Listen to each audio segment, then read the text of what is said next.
quand ça sera là, on va te payer. Donc, je ne faisais qu'attendre. C'est allé comme ça de janvier jusqu'en juin 2023. Je n'avais rien fait. J'avais un tas de factures à la maison. Et les impôts ont même saisi mon compte business. Ils ont bloqué, ils ont saisi, ils ont envoyé des huissiers chez moi parce qu'en tant que travailleur indépendant, on paie les impôts une fois rare. Ça veut dire quoi? Lorsque vous êtes travailleur indépendant, les 2 premières années, quand vous travaillez, vous payez vos impôts en fonction de votre chiffre d'affaires. À partir de la 3e année, les impôts n'attendent plus que vous travaillez avant de les payer. Ils passent déjà en fonction de vos chiffres d'affaires. Les 2 dernières années, ils disent que si vous avez par exemple fait un chiffre d'affaires de 200 000 euros et que vous payez environ 45% des impôts, l'année qui suit, on divise ces 45% des 2 autres années-là par mois et ils passent chaque fois maintenant prendre de l'argent. Donc, ce qui fait que j'avais des factures que je ne pouvais pas payer.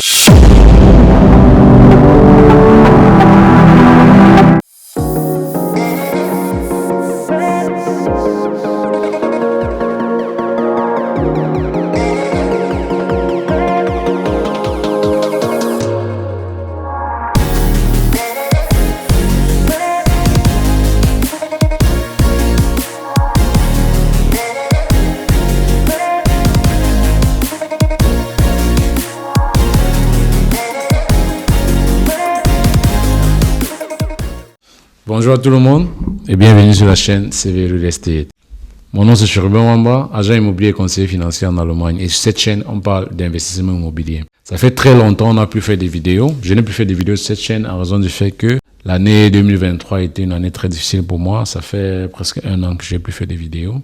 Sinon, en ce qui concerne le travail, les taux d'intérêt sont tellement élevés actuellement, ce qui fait que la plupart des clients sont un peu sceptiques. Mais ce scepticisme a commencé depuis 2022 quand les taux d'intérêt ont commencé à grimper. Aujourd'hui, nous sommes compris entre 4 et 4,5%. Et ce que je peux dire, c'est qu'avec les taux d'intérêt qui sont élevés aujourd'hui, il y a la possibilité de financer des objets et de pouvoir faire des bons deals si on considère le thème Steuervorteil, c'est-à-dire il y a des objets qui ont un AFA élevé. L'AFA, c'est l'amortissement du prix qu'on déduit des impôts chaque fin d'année sur votre bien immobilier. C'est une autre possibilité d'investissement aujourd'hui qui, malgré le fait que les taux d'intérêt sont élevés, ça rend l'investissement plus ou moins très intéressant. Le loyer ou le cash flow ne sont que des atouts qui nous permettent de diminuer ou de minimiser les coûts mensuels de notre bien immobilier. Donc du coup, comme les experts le disent, la plupart, c'est que les 3 critères qui sont importants pour un investissement immobilier sont l'AG, c'est-à-dire l'emplacement et l'emplacement. Donc, juste pour dire, l'emplacement reste le meilleur critère d'investissement en immobilier.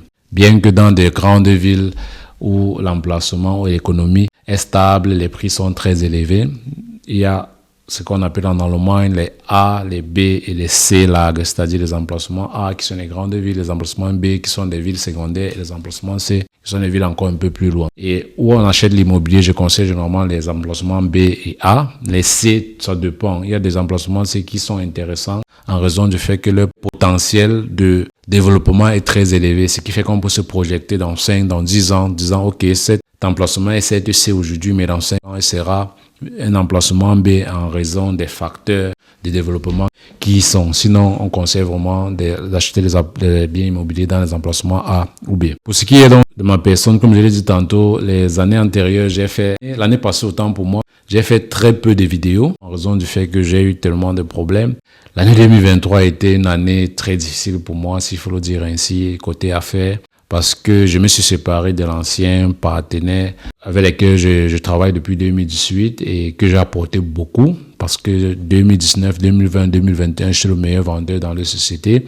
Je les ai apporté tellement de Umsätze, c'est-à-dire le chiffre d'affaires que j'ai fait là-bas était tellement énorme en raison du fait que moi, j'étais comme le pont entre eux et la communauté africaine, car c'est à travers moi qu'ils ont pu savoir que les Africains vivant en Allemagne ont des crédibilités qui peuvent leur permettre de s'acquérir des biens immobiliers. Donc, du coup, mon travail que j'ai fait là-bas était tellement énorme, raison pour laquelle jusqu'aujourd'hui, je suis très choqué de m'être séparé d'eux avec tant de regrets.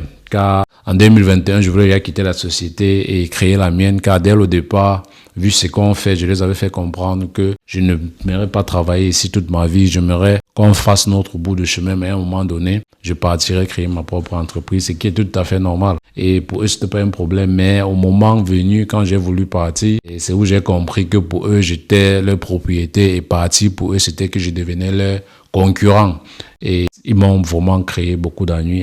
En 2022, quand je décide de partir, bon, je voulais d'abord partir en 2021, comme je l'ai dit tantôt, et l'un d'entre eux, parce qu'ils sont deux de cette société. Et je n'aimerais pas prononcer le nom de la société car même les mauvaises publicités sont généralement de bonnes publicités. D'un et de deux, actuellement, nous sommes en justice. Il y a un avocat qui s'est saisi de l'affaire et je vais éviter de leur donner peut-être des raisons pour pouvoir faire traîner la procédure. Donc du coup, pour ceux qui me connaissent sauront de quelle société je parle. Pour ceux qui ne me connaissent pas, qui me suivent peut-être sur LinkedIn ou je ne sais sur quelle plateforme, j'ai encore laissé mon CV sur des plateformes où je suis actif et que je parle d'immobilier.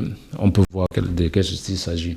Donc du coup, ils étaient deux, ce sont des frères qui ont la société et je m'entendais plus avec le grand frère. Lorsque je voulais partir, je lui ai dit en 2021 que je partais. Il m'a supplié, il m'a fait comprendre que non, en 2022, bon, vu ils viennent de prendre un grand bureau au centre-ville de Karlsruhe, ils aimeraient qu'on travaille encore un an, qu'on essaie encore de se serrer les coudes en un an avant qu'en fin 2022, je parte. Chose que j'ai acceptée et qui savait être une très grave erreur de ma part. Car comme on le dit souvent, quand vous sentez qu'il est temps de partir, ne laissez personne vous empêcher de partir. Mais je suis resté encore un an et c'est vrai qu'en 2022, vu que les taux d'intérêt avaient augmenté, ça avait été vraiment difficile car la plupart des clients prenaient un peu le temps de s'adapter. Quand on ne savait pas si les taux d'intérêt qui ont augmenté, c'était pour un temps, ça devait prendre beaucoup de temps. Et qui fait que ça n'avait pas été une année comme les autres. Mais qu'à cela ne tienne, il y a eu également un chiffre d'affaires important que j'ai fait. Et vu qu'en 2021, nous avions commencé à acheter eux-mêmes les biens immobiliers, rénover et revendre, puisqu'avant, on travaillait avec les promoteurs immobiliers qui mettaient des biens à notre disposition de vendre.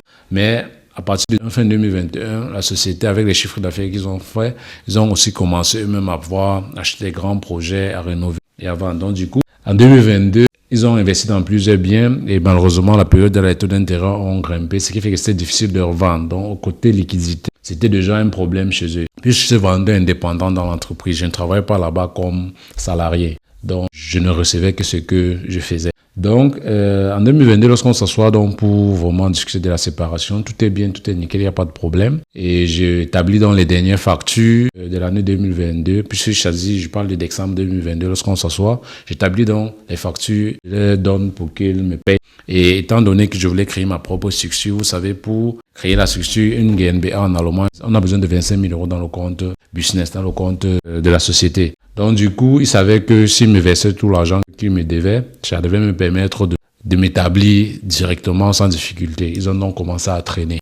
Donc, je quitte la société en 2022 et jusqu'aujourd'hui, je n'ai pas encore reçu l'argent qu'ils me doivent. Et je parle d'énormes sommes, de vraiment beaucoup d'argent. Je ne veux pas juste prononcer ici pour ne pas faire d'amalgame, mais il s'agissait de beaucoup d'argent. Et en 2023, vu que j'attendais que l'argent vienne, je n'ai pas vraiment travaillé. J'étais toujours sur l'attente. Quand je les écrivais, ils me disaient que bon, on n'a pas encore vendu les objets. Et ce qu'on a vendu, l'argent n'est pas encore là. Quand ça sera là, on va te payer. Donc, je ne faisais qu'attendre. C'est allé comme ça de janvier jusqu'en juin 2023. Je n'avais rien fait. J'avais un tas de factures à la maison. Et les impôts ont même saisi mon compte business. Ils ont bloqué, ils ont saisi, ils ont envoyé des huissiers chez moi parce que les impôts en tant que travailleur indépendant, on paye les impôts une fois rare. Ça veut dire quoi? Lorsque vous êtes travailleur indépendant, les 2 premières années, quand vous travaillez, vous payez vos impôts en fonction de votre chiffre d'affaires. À partir de la 3e année, les impôts n'attendent plus que vous travaillez avant de les payer. Ils passent déjà en fonction de vos chiffres d'affaires des 2 dernières années.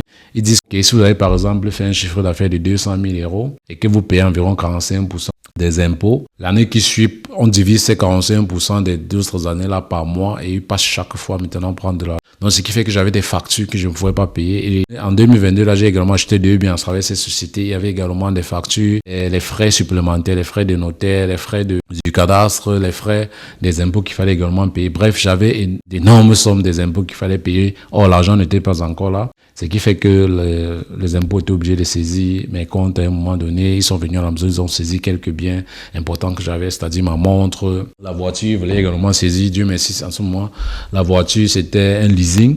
Ils ont saisi ce qu'ils pouvaient saisir. Donc, et en ce moment, je les faisais également part toujours de la situation. Ils me disaient, oui, on va te payer. Et finalement, j'ai compris qu'ils n'avaient aucune intention de me payer. Ils étaient juste en train de traîner et de gagner en temps pour que je puisse m'enfoncer le plus longtemps possible. J'ai même failli déprimer, mais à un moment donné, j'ai dit, bon, tu sais d'où tu viens, tu ne peux pas déprimer à cause de ça, tu as traversé plus que ça. Le fait seulement d'être ici et d'avoir pu t'imposer dans leur domaine montre que tu peux aller loin. Donc, j'ai essayé de me ressaisir en juillet, j'ai recontacté l'un des promoteurs immobiliers avec lesquels je travaillais et qui m'avait également demandé si on pourrait commencer à travailler ensemble. Et on a donc commencé à travailler. Vu que je lui ai expliqué ma situation, il m'a donc fait une proposition selon laquelle si on travaille, il n'attendra pas que la banque paye avant de me verser l'argent. Si j'amène un client chez le notaire, il me paye déjà. C'était pour lui une manière de m'aider. Ce qui fait que de juillet en décembre, j'ai donc vraiment essayé de bousculer. J'ai vendu environ 20 biens, ce qui a également surpris le promoteur parce que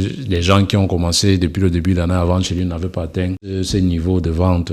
Et ce qui m'a galvanisé, c'était les factures que j'avais à la maison qu'il fallait payer. Donc du coup, quand j'ai pu payer cela et que cette année, tout est rentré dans l'ordre, j'ai donc décidé de saisir un avocat qui s'est saisi de l'affaire et actuellement, il est en train de gérer.